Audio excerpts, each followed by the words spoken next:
Hello दोस्तों, मैं Dikshita Yadav Saraswati group of colleges के डिजिटल प्लेटफॉर्म पे आपका स्वागत है। मैं आज आपको बीकॉम फर्स्ट ईयर के सब्जेक्ट बिजनेस इकोनॉमिक्स में nature and scope of economics के बारे में बताऊंगी। ऑब्जेक्टिव क्या है आज की क्लास का? To know about nature of business economics. Nature of business economics के बारे में जानेंगे। To know about scope of business economics यानी बिजनेस इकोनॉमिक्स यानी व्यावसायिक अर्थशास्त्र के क्षेत्र के बारे में जानेंगे। चलिए देखते हैं। सबसे पहले नेचर ऑफ बिजनेस इकोनॉमिक्स को जानने से पहले हम कैरेक्टरिस्टिक्स ऑफ बिजनेस इकोनॉमिक्स के बारे में जानते हैं कि क्या कैरेक्टरिस्टिक्स हैं। मैंने पहले भी डिस्कस किया है कि कैरेक्टरिस्टिक्स और नेचर में थोड़ा सा डिफरेंस है कि सभी कैरेक्टरिस्टिक्स नेचर नहीं हो सकते, लेकिन सभी नेचर्स कैरेक्टरिस्टिक्स हो सकते हैं, तो कहीं ना कहीं इनका रिलेशन है। तो हम देखते हैं कैरेक्टरिस्टिक्स ऑफ बिजनेस इकोनॉमिक्स। जो व्यावसायिक अर्थशास्त्र है उसके कैरेक्टरिस्टिक्स क्या है। कैरेक्टरिस्टिक्स में है पहला आप देखिए माइक्रो इन नेचर। जो बिजनेस इकोनॉमिक्स होता है वो माइक्रो इन नेचर का मतलब होता है concern with business at firm level. एक फर्म लेवल पे जो भी उत्पादन होता है, जो भी उपभोग होता है, उत्पादन होता है, डिस्ट्रीब्यूशन होता है, इन्वेस्टमेंट होता है, उसका विवरण या उसका अध्ययन करते हैं किसके अंतर्गत? माइक्रो इकोनॉमिक के अंतर्गत। दूसरा है नॉर्मेटिव साइंस। जो कैरेक्टरिस्टिक्स ऑफ बिजनेस इकोनॉमिक्स में एक कैरेक्टरिस्टिक्स ये भी है, ये नॉर्मेटिव साइंस है, यानी ये आदर्श विज्ञान है। Concern with goal and their achievement. ये किससे कंसर्न है? लक्ष्य और जो अचीवमेंट उपलब्धि है उससे कंसर्न है। तीसरा है प्रैग्मेटिक। ये प्रैग्मेटिक है, ये प्रैक्टिकली होता है। इकोनॉमिक्स में जो भी है, जो भी law of demand, law of utility, law of supply, ये सारे प्रैक्टिकली अप्रूव्ड हैं। नेक्स्ट हम देखते हैं प्रेस्क्रिप्टिव है, ये प्रिस्क्राइब सॉल्यूशंस है। नेक्स्ट देखते हैं डिसीजन मेकिंग। जो इकोनॉमिक्स है उसका एक कैरेक्टरिस्टिक्स ये भी है कि इसमें क्या करते हैं? फ्यूचर के लिए प्लान बनाते हैं, फ्यूचर के लिए पता करते हैं कि डिमांड क्या है, कस्टमर की सप्लाई कितनी करनी है, ठीक है, और उनकी यूटिलिटी का पता लगाते हैं। नेक्स्ट है multi disciplinary, make use of mathematics, statistics, operational research. इसमें ये सारे इन्वॉल्व होते हैं। इकोनॉमिक्स में मैथमेटिक्स इन्वॉल्व होता है, स्टैटिस्टिक्स इन्वॉल्व होता है और ऑपरेशनल रिसर्च भी इन्वॉल्व होता है। नेक्स्ट देखिए आर्ट एंड साइंस। जो बिजनेस इकोनॉमिक्स का एक कैरेक्टरिस्टिक्स, मोस्ट इंपॉर्टेंट कैरेक्टरिस्टिक्स ये है कि ये आर्ट भी और साइंस भी है। आगे बढ़ते हैं कि कैसे। सबसे पहले नेचर ऑफ इकोनॉमिक्स जानने के पहले हमको ये जानना होगा कि ये साइंस कैसे है और आर्ट कैसे है। चलिए देखते हैं हम नेचर और स्कोप के बारे में हम डिस्कस करते हैं साइंस और आर्ट के बारे में जस्ट इसके बाद। ये टॉपिक देखिए, nature and scope of economics. प्रकृति और क्षेत्र, अर्थशास्त्र के प्रकृति और क्षेत्र के बारे में। अर्थशास्त्र के क्षेत्र का अध्ययन करने से पहले हम उसमें निम्न बातों का अध्ययन करते हैं। जैसे पहला हम करते हैं सब्जेक्ट मैटर ऑफ इकोनॉमिक्स। जो अर्थशास्त्र के विषय क्षेत्र हैं वो क्या क्या है? जो अर्थशास्त्र के विषय क्षेत्र हैं वो है हमारे परंपरागत रूप में हम कह सकते हैं, परंपरागत जो मत है, परंपरागत मत यानी ट्रेडिशनल अप्रोच। ट्रेडिशनल अप्रोच में हम कह सकते हैं कि consumption, production, investment and distribution, ये हैं traditional approach subject matter of economics के। जो मॉडर्न अप्रोच है वो मॉडर्न अप्रोच किस पे बेस्ड है? माइक्रो इकोनॉमी और माइक्रो इकोनॉमी, व्यष्टि अर्थशास्त्र एंड समष्टि अर्थशास्त्र के। चलिए देखते हैं सब्जेक्ट मैटर ऑफ इकोनॉमिक्स में और क्या क्या है। जैसे एडम स्मिथ ने धन का अध्ययन किया था कि धन के वैज्ञानिक अध्ययन को अर्थशास्त्र कहते हैं, ये उनका सब्जेक्ट मैटर था। इसी तरह अलग अलग अर्थशास्त्रियों ने अलग अलग तरह से इकोनॉमिक्स का अध्ययन किया था। जैसे मार्शल ने बताया था कि इकोनॉमिक्स जो है उसमें धन के साथ साथ मानव कल्याण का अध्ययन किया जाता है। रॉबिन्स ने बताया था कि कैसे लिमिटेड रिसोर्सेज में वांट्स को पूरा करते हैं। वांट्स अनलिमिटेड होते हैं, रिसोर्सेज लिमिटेड। तो इस तरह से ये सारे विषय क्षेत्र हैं इकोनॉमिक्स के। अब हम चलते हैं नेक्स्ट टॉपिक में, economic as a science. Next topic है इकोनॉमिक एज ए साइंस। चलिए देखते हैं हम कि इकोनॉमिक साइंस कैसे है। सबसे पहले अगर हमको नेचर ऑफ इकोनॉमिक्स जानना है तो हमको ये जानना होगा कि इकोनॉमिक्स कोई भी सब्जेक्ट, साइंस है या आर्ट, ये पहले जानना होगा, उसकी प्रकृति जानने के पहले। तो चलिए हम इकोनॉमिक्स का नेचर जानते हैं कि ये साइंस है या आर्ट है। साइंस है तो पॉजिटिव है या नॉर्मेटिव है या दोनों है या आर्ट है। नेचर ऑफ इकोनॉमिक्स में साइंस कैसे है, चलिए कई अर्थशास्त्रियों ने समय के अनुसार कई अर्थशास्त्री आए और अपने अपने ओपिनियन, अपने अपने व्यूज दिए, अपने अपने राय बताए कि किसी ने कहा कि यह विज्ञान है, किसी ने कहा यह कला है। तो इस तरह से उन लोगों ने अपने अपने व्यूज दिया आर्ट और साइंस को लेकर। जिन लोगों ने इकोनॉमिक्स को, अर्थशास्त्र को साइंस माना, उन लोगों ने बताया, कुछ फैक्ट बताए कि जो ये इकोनॉमिक्स साइंस कैसे है, क्योंकि इसमें सिस्टमेटिक स्टडी होता है, सिस्टमेटिक स्टडी किया जाता है। तो सिस्टमेटिक स्टडी किसमें किया जाता है, साइंस में किया जाता है। सिस्टमेटिक अध्ययन, क्रमबद्ध ज्ञान को ही विज्ञान कहते हैं, सुव्यवस्थित सुसंगठित ज्ञान को विज्ञान कहते हैं। तो वही चीज सिस्टमेटिक अध्ययन इकोनॉमिक्स में किया जाता है, इसलिए हम कह सकते हैं इकोनॉमिक्स क्या है, साइंस है। इसमें क्या किया जाता है, क्रिएशन ऑफ ट्रूथ, इसमें सच्चाई की होती है। जैसे law of utility, law of marginal utility, यानी किसी भी वस्तु की उपयोगिता क्वांटिटी बढ़ने के साथ घटती जाती है। तो ये क्या है, ट्रूथ है, क्रिएशन ऑफ ट्रूथ। ये सारे फीचर्स हैं जिसके आधार पर हम कह सकते हैं कि इकोनॉमिक्स क्या है, साइंस है। ये क्या, मेजरमेंट रॉड ऑफ मनी, मतलब ये मुद्रा का मापदंड है, मतलब मुद्रा को मापता है ये। तो इस तरह से हम कह सकते हैं कि इकोनॉमिक्स साइंस है। इस आधार पर अर्थशास्त्रियों ने कहा कि इकोनॉमिक्स जो है, अर्थशास्त्र जो है, वो क्या है, एक विज्ञान है। लेकिन कुछ लोगों ने इस अर्थशास्त्र मानने से इसको मना किया, क्योंकि इसमें उन्होंने बताया इसमें व्यवहारिकता नहीं है। अर्थशास्त्रियों में मतभेद होने के कारण भी इसको नहीं माना गया, कि बहुत सारे अर्थशास्त्री कहते थे साइंस नहीं है, किसी ने कहा कि ये आर्ट है। तो अगर किसी भी वस्तु के लिए या किसी भी व्यक्ति के लिए अगर मतभेद है तो वहां मतभेद वो हमेशा ही रहेगा। तो इसलिए अभी तक इकोनॉमिक्स को लेकर मतभेद है इकोनॉमिक्स में, सभी अर्थशास्त्रियों में। अब देखते हैं कि पॉजिटिव साइंस क्या है। अगर इकोनॉमिक्स साइंस है तो पॉजिटिव साइंस कैसे है, पॉजिटिव साइंस यानी वास्तविक विज्ञान। वास्तविक विज्ञान का मतलब है व्हाट इज, आगे देखते हैं हम। देखिए पॉजिटिव एंड नॉर्मेटिव साइंस, जो पॉजिटिव साइंस है, it only describe what it is and normative science prescribe what is ought to be. जो पॉजिटिव साइंस है वो क्या है, व्हाट इज मतलब क्या है, लेकिन जो नॉर्मेटिव साइंस है वो what is ought to be मतलब क्या होना चाहिए। ये है नॉर्मेटिव साइंस, आदर्श विज्ञान। Positive science does not indicate what is good और what is bad to the society.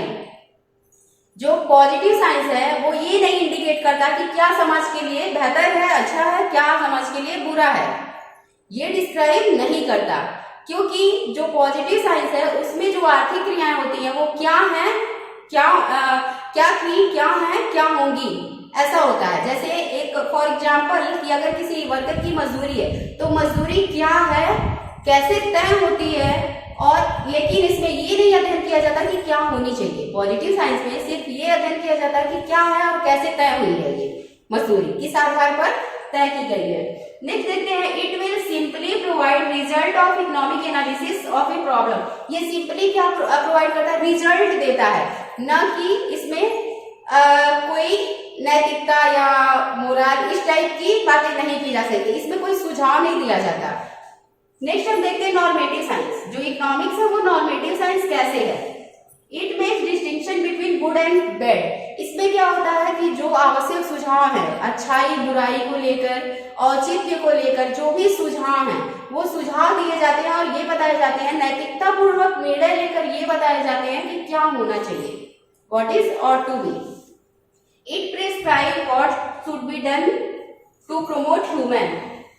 ये प्रिस्क्राइब करता है कि अगर ह्यूमन को प्रमोट करना है तो क्या करना चाहिए, क्या करना चाहिए ह्यूमन को प्रमोट करने के लिए।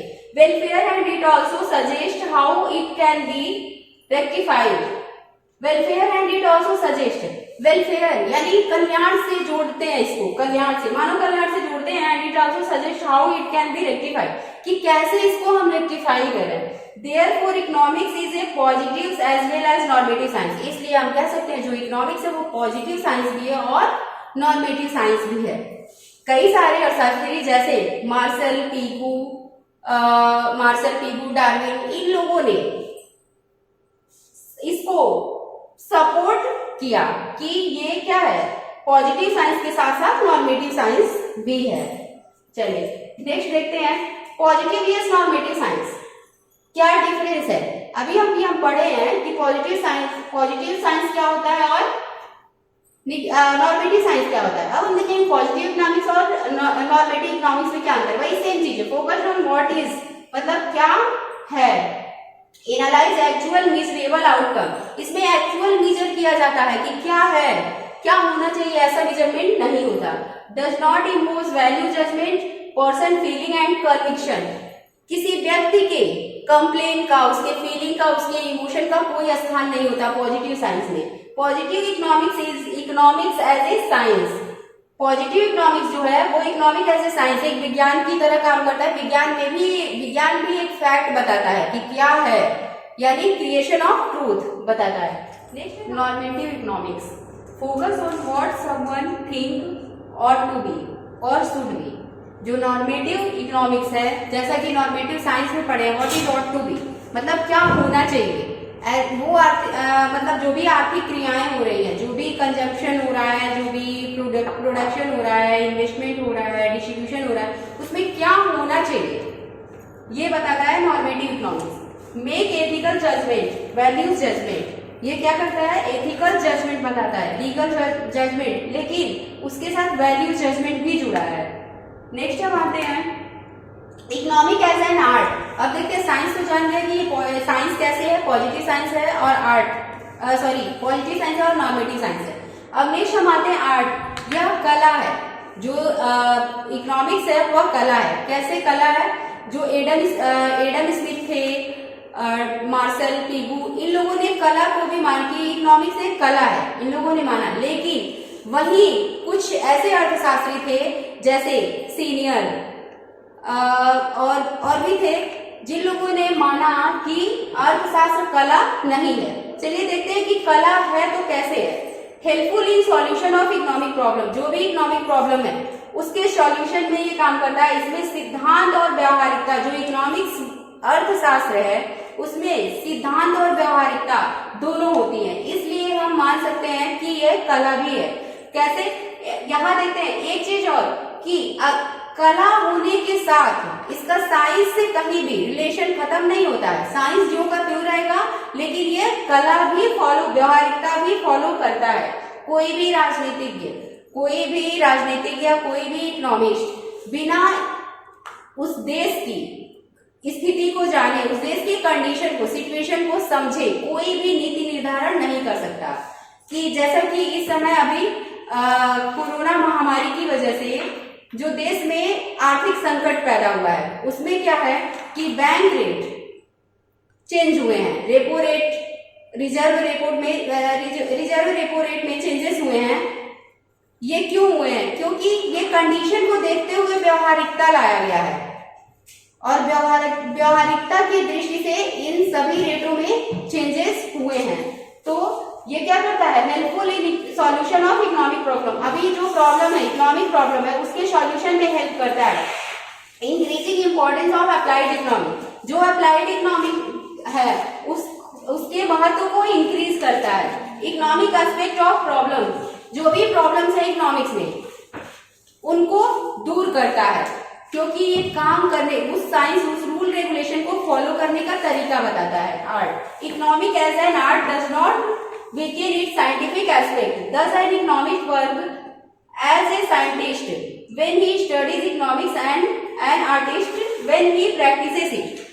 कोई भी साइंटिस्ट तभी उस रूल को सत्य साबित करता है या उस रूल को एक फैक्ट के तर्कसंगत रूप में प्रस्तुत करता है जब तक वह क्या करता है, उस when he practices it, जब तक वह प्रैक्टिस नहीं कर लेता कि वह सही है या नहीं है।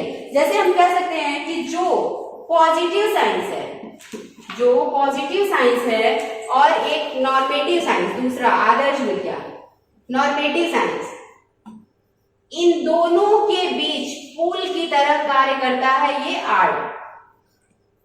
पॉजिटिव साइंस मतलब क्या है और नॉर्मेटिव साइंस मतलब क्या होना चाहिए, इन दोनों के बीच पुल की तरह काम करता है आर्ट। आर्ट यह बताता है कि जो क्या है वो क्या होना चाहिए।